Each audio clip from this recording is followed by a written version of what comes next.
vision.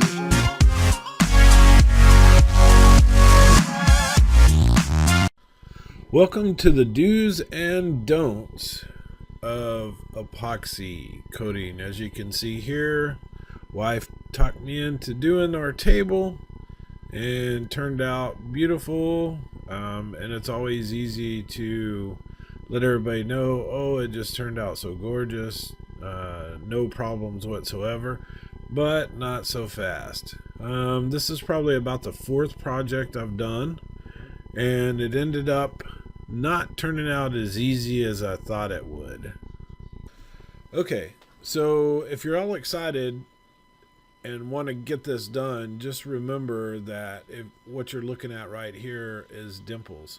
And what those dimples are uneven marks in the top. We had to end up redoing this table 3 different times because of the dimples that were sitting either on one side or the other.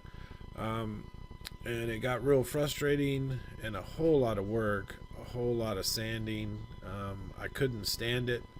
My wife said, oh, it was fine, it looked good, but every time I'd look at it, the dimples in there that I would see here and there would catch my eye, and it would just drive me insane. So I would take the table back apart, take it back out in the garage, sand the whole thing down, and start over. Well, after the second time, I was going to think about using this as firewood because I couldn't seem to get it done. I figured out finally what the problem was. After the first pour, the second pour that I did, you cannot get stingy with this epoxy coat. You have to flood it.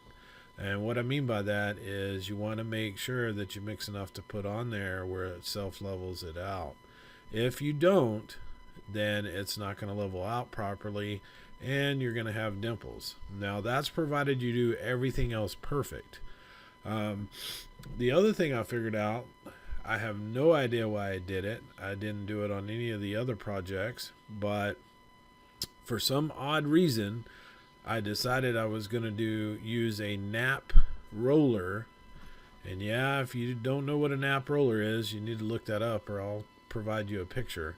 But I used a nap roller on the second time around, and as you might know, as sticky as this stuff is, it pulled all the fuzz out of the nap roller, and after it dried, you can guess what I did again, which is completely sand it down and start over for the third time.